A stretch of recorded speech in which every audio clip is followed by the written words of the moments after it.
We all like to get this whole, we're going to battle. This is spiritual war. We're going to go and fight. We're storming the gates of hell, and hell will not prevail against us. But I've come to understand that the spiritual war that we're fighting, we're more like agents. I picture almost like undercover agents drop behind enemy lines, because we know this world, God created it, gave it to Adam. He was in charge. When he sinned, signed over the deed to Satan, and it's been run by him ever since. But Jesus came, a descendant of Adam, so he had the right to redeem the land. He only had to pay the price, which was a perfect life and his blood. And he did. And then he rose from the dead to conquer death. So now he's conquered death, he's purchased us, and he's purchased the world. So now there's a squatter still here.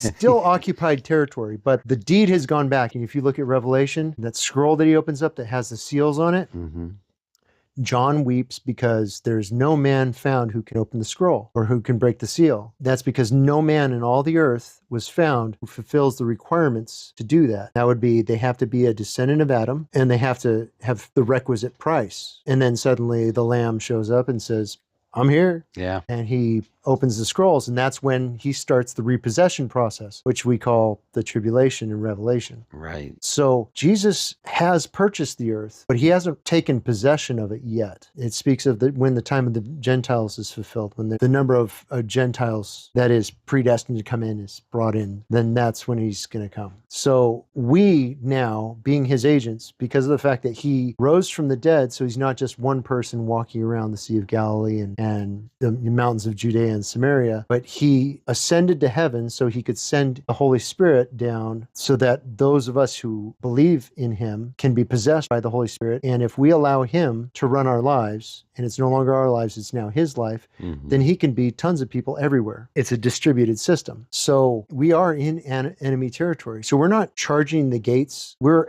actually behind the gates. We're in enemy territory. We're in a world that's run by the enemy. And if we live our lives from the perspective of agency, that changes everything, because we realize that everything that we own is given to us for our cover. Okay, I have a mission for you. Go to this place, do this. I set up a house, I set up a car, I set up a job, all this stuff that you are going to need to do this task. Once you do that task, he goes, okay, get rid of all that stuff and go down here to the corner downtown and be a homeless guy. We might complain about that because we get attached to whatever cover we have. And it's always nice to go up and it's never nice to go down. But honestly, we're working for the agency. The agency provided all this stuff for us. Right. None of it is ours. It's all a cover. And the idea is to keep our eyes open for all of his assignments that he gives us.